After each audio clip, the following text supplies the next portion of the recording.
সম্মানিত দর্শক, তা আমি আজকে একটি দারুণ জিনিস দেখাবো মাইক্রোসফট ওয়ার্ডের দারুণ একটি টিপস। সেটি হচ্ছে যে আপনারা অনেকেই যারা নতুন, আপনার মনে একটা প্রশ্ন জাগতে পারে যে আমি মাইক্রোসফট ওয়ার্ডে অঙ্ক করবো কীভাবে, অঙ্ক লিখবো কীভাবে, অর্থাৎ গাণিতিক সংখ্যাগুলো কীভাবে লিখবেন।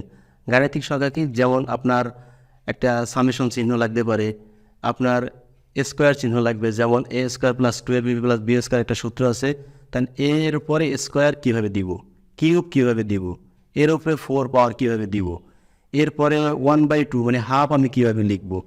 এইগুলো আসলে এমএস ওয়ার্ডে কীভাবে লিখবেন, আপনি উপরে 1 লিখবেন, তারপর একটা দাগ দিবেন, তারপরে কার্সার নিয়ে নিয়ে 2 লিখবেন, এত বড় বড় ফাঁকা হবে, এটা কিন্তু হবে না, এবং এটা কিন্তু সিস্টেমও না।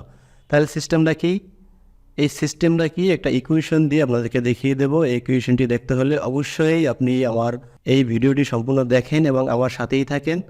তা চলুন দেখে আসি কীভাবে গাণিতিক সংখ্যা মাইক্রোসফট ওয়ার্ডে লেখা যায়। সম্মানিত ভিউয়ার্স, আমি এখন আপনাদেরকে এই যেভাবে এখানে সূত্রগুলো লেখা আছে, এই সূত্রগুলো আসলে কিভাবে লেখা যায় সেগুলো আপনাদেরকে আজকে আমি দেখাবো, এবং উপরে এবং নিচে ভগ্নাংশ কিভাবে লেখা যায় সেগুলো আপনাদের আজকে আমি এখান থেকে দেখাবো। যাই হোক, আমি ইনসার্টে ক্লিক করব। ইনসার্টে ক্লিক করার পরে এখানে দেখবেন যে সিম্বলের পাশে ইকুয়েশন আছে, এটা হলো ওয়ার্ড 2013। ইকুয়েশন থেকে আপনি এগুলো কিন্তু লিখতে পারবেন, যেখানে লিখবেন সেখানে কার্সার রাখবেন। এটা হলো কার্সার রাখার পরে আপনি এখন ধরেন আমি এখানে ক্লিক করলাম। ক্লিক করার পরে এখানে যে সিস্টেমগুলো আছে, এই সিস্টেমে যদি আপনি লিখতে চান তাহলে যে কোনো একটা ক্লিক করবেন, ক্লিক করলে হবে চলে আসবে। আসার পরে আপনি এখানে শুধু লিখে দিলেই হবে। আমি এখন এখানে এ এর পরিবর্তে আমি বি লিখবো, আমি এখানে বি লিখলাম। এরপরে আমি এখানে 2 এর পরিবর্তে 3 লিখবো, আমি কিন্তু লিখলাম। এরপরে এখানে আমি আর এর পরিবর্তে আমি অন্য কিছু লিখবো, টি লিখবো, আমি কিন্তু লিখলাম। আপনার যা খুশি আপনি কিন্তু তা লিখতে পারবেন, সবগুলোই কিন্তু এখান থেকে এডিট করা সম্ভব। ওকে, এরপরে আপনি এখান থেকেও কিন্তু সবগুলো এডিট করতে পারবেন। এগুলো আমি কোথা থেকে পেলাম, এগুলো কিন্তু আমি এই যে ইনসার্টে ক্লিক করে আমি কিন্তু ইকুয়েশন থেকে এগুলো বলতে পেয়েছি। এগুলো কিন্তু সবগুলো আপনি চাইলে এখান থেকে এডিট করতে পারবেন। যেটা আপনি এডিট করতে চান সেখানে ক্লিক করবেন। ক্লিক করার পর যেমন এক্স এর এখানে আমি আর লিখবো, এখানে কিন্তু এক্স বসে দিয়ে আর লিখলেই কিন্তু হয়ে যায়। এরপরে আমি চাইলেও অন্য কিছু এখানে ইউজ করা যাবে। আমি ইকুয়েশনে ক্লিক করব। ক্লিক করার পরে এখানে ইনসার্ট নিউ ইকুয়েশনে ক্লিক করবেন। ক্লিক করার পরে দেখবেন এভাবে অনেকগুলো প্রোগ্রাম চলে আসছে। এখান থেকে আরও চাইলে এখানে নিচে ক্লিক করলেও কিন্তু আপনি এই প্রোগ্রামগুলো আরও হলো মোর প্রোগ্রাম দেখতে পারবেন। এখান থেকে যেটা খুশি প্রয়োজনে আপনি কিন্তু এখান থেকে কিন্তু নিতে পারবেন। আচ্ছা, এরপরে আপনি এখান থেকে আরও যা পারবেন আমি দেখিয়ে দিচ্ছি। সেটা হচ্ছে আপনি ইনসার্ট নিউ ইকুয়েশনে ক্লিক করেন। ক্লিক করার পরে এখান থেকে যখন আপনি ফাংশন মানে ভগ্নাংশ লিখবেন, ভগ্নাংশ লিখতে হলে কীভাবে লিখবেন এখানে ক্লিক করবেন। ক্লিক করার পরে আপনি কী স্টাইলে আসলে লিখবেন, যে স্টাইলেই লিখতে চান সেই স্টাইলটি নেবেন। আপনি যদি এভাবে চান নেবেন, আপনি যদি এভাবে চান নেবেন। আমি এভাবে নিলাম। নেওয়ার পরে আমি দেখেন এটাকে ডিলিট করে দিই। এখানে আমি লিখব 2, এখানে লিখবো আমি 4। এরপরে বাইরে ক্লিক করেন, আমার কিন্তু হয়ে গেছে।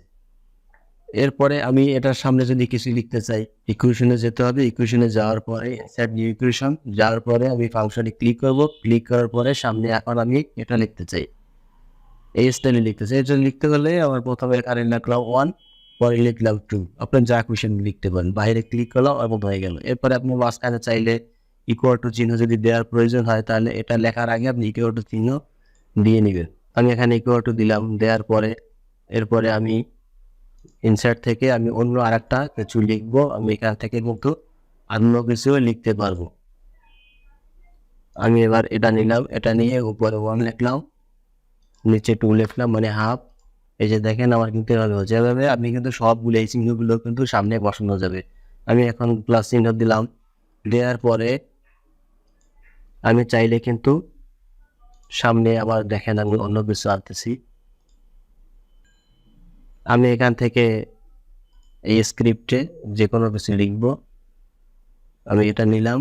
নেয়ার পরে আমি যেমন এ স্কোয়ার লিখব, এখানে এ লিখলাম, উপরে 2 লিখলাম, আর কিন্তু এ স্কোয়ার হয়ে গেল। ঠিক আছে, এভাবে আপনি ইকুয়েশন থেকে কিন্তু সব কিছুই আস্তে আস্তে লিখতে পারবেন। এগুলো সব প্র্যাকটিস করলেই আপনি কিন্তু লিখতে, যে ফাংশনে কী কী আছে, তারপরে স্ক্রিপ্টে কী কী আছে, দেখেন সবগুলো আপনি কিন্তু এখানে পেয়ে যাবেন প্রত্যেকটায়। যেখানে যেখানে আপনার যা প্রয়োজন, এই যে এই সিস্টেমটা যদি আপনি চান এই রুট ওভারের নিচে যদি এভাবে লিখতে চান, সবগুলো কিন্তু আপনি এখান থেকে আপনি লিখতে পারবেন। এটা হলো রেডিক্যাল, এটা হলো ইন্টিগ্রাল, এটা হলো লার্জ অপারেশন। আপনি যা খুশি আপনি এখান থেকে কিন্তু দিতে পারবেন। এই যে ব্র্যাকেটের মধ্যে লেখা, এখান থেকে আপনি কিন্তু ব্র্যাকেটের মধ্যে লিখতে পারবেন। এই যে আমি এবার 5 লিখলাম। ওকে, এভাবে কিন্তু আপনারা সব গাণিতিক যে সংখ্যাগুলো আছে সেই গাণিতিক সংখ্যাগুলো সবই কিন্তু এখান থেকে আপনারা লিখতে পারবেন। এই যে ম্যাট্রিক্সের যে ফর্মুলাগুলো এগুলো সব এখানে দেওয়া আছে। অর্থাৎ আপনি প্রত্যেকটা থেকে এখান থেকে প্রত্যেকটা ক্লিক করবেন, ক্লিক করার পরে আপনার যেটা প্রয়োজন সবগুলো এখান থেকে লিখতে পারবেন। আরেকটি জিনিস আপনাদেরকে দেখাই, যেমন আমার এই লেখাগুলো বা যে কোনো একটি লেখা আপনি এখানে কিন্তু সেন্টারে আছে পেজের, আপনি এখন সেন্টারে রাখবেন না, আপনি বাম দিকে রাখবেন বা ডান দিকে লিখবেন। সেই ক্ষেত্রে আপনি কী করবেন, সেই ক্ষেত্রে এখানে আপনি ক্লিক করবেন, ক্লিক করার পরে এখানে জাস্টিফিকেশনে ক্লিক করবেন, আপনি লেফটে নিলে লেফটে ক্লিক করবেন, লেফটে চলে যাবে। এরপর আপনি সেমভাবেই আপনি রাইটে নিলে রাইটে ক্লিক দিলে রাইটে চলে যাবে। এরপর আপনি সেমভাবেই আপনি যদি সেন্টারেতে ক্লিক করেন তাহলে মাঝখানে চলে আসবে। এভাবে কিন্তু এখান থেকে আপনি আপনার যা প্রয়োজন সেভাবে আপনি কিন্তু করতে পারবেন। এভাবে আপনার যেখানে নেওয়ার প্রয়োজন সেখানে কিন্তু আপনি নিতে পারবেন। প্রত্যেকটা কিন্তু এডিট করা অবশ্যই সম্ভব। তো বন্ধুগণ, এভাবেই আপনি কিন্তু গাণিতিক সংখ্যাগুলো সব লিখতে পারবেন মাইক্রোসফট ওয়ার্ডে। চেষ্টা করেছি আমার যে পিছনের ভিডিওগুলো, এই ভিডিওগুলোতে আমার পরিপূর্ণ ধারণা দেওয়ার জন্য। তা আমি সামনেও চেষ্টা করবো আমার ভিডিওর মান সব কিছু ভালো রেখে আপনাদেরকে কিছু উপহার দিতে। তা আমার এই অবশ্যই ভিডিওগুলো পেতে আমার চ্যানেলটি সাবস্ক্রাইব করবেন এবং পাশে থাকা বেল আইকনটি বাজিয়ে দেবেন, যাতে আপনার কাছে নোটিফিকেশন আকারে আমি ভিডিও আপলোড করার সাথে সাথে আপনার কাছে চলে যায়। তো সকলে ভালো থাকুন, সকলের সুস্বাস্থ্য এবং দীর্ঘায়ু কামনা করে শেষ করছি। আল্লাহ হাফেজ, আসসালামু আলাইকুম।